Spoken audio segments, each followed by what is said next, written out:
Hello friends, welcome to Telugu concepts. ఈ వీడియోలో తెలంగాణ రాష్ట్ర ప్రజలకు ఇప్పుడిప్పుడే ఇందిరమ్మ ఇళ్లపై అదిరిపోయే శుభవార్తను తీసుకొచ్చింది తెలంగాణ రాష్ట్ర సర్కార్.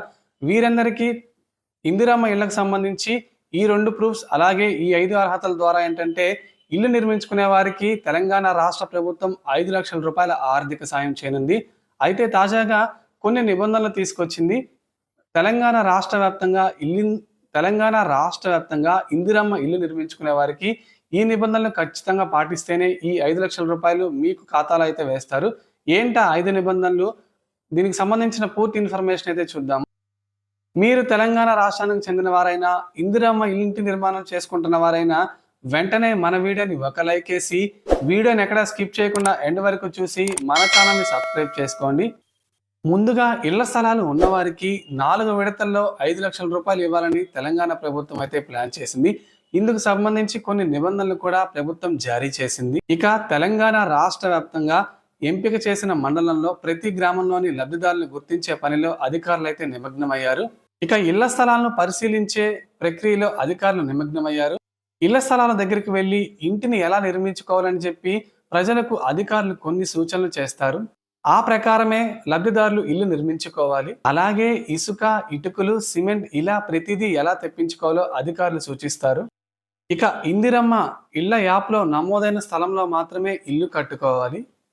కొంచెం మారినా మీకు ఈ పథకం వర్తించదు. కనీసం 400 చదరపు అడుగుల ఇంటి స్థలంలో ఇల్లు నిర్మించుకోవాలి.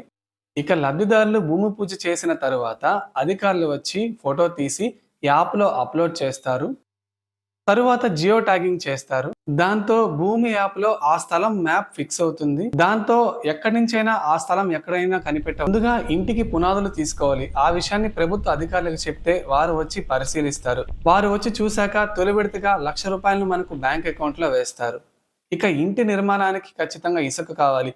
మనకి 8 ట్రాక్టర్ల ఇసుకను ప్రభుత్వం ఏంటంటే మనకి లబ్ధిదారులకు అందిస్తుంది. ఈ ఇసుక కూపన్లను మనకు తహసీల్దార్ అయితే లబ్ధిదారులకు అందజేస్తారు. స్టీల్ సామాగ్రి, సిమెంట్, టైల్స్ వంటి ఇతర ఇంటికి కావాల్సిన సామాగ్రి మనకి హౌసింగ్ కార్పొరేషన్ అయితే అందిస్తుంది. మార్కెట్ ధర కన్నా తక్కువ రేటుకే ఇస్తుంది.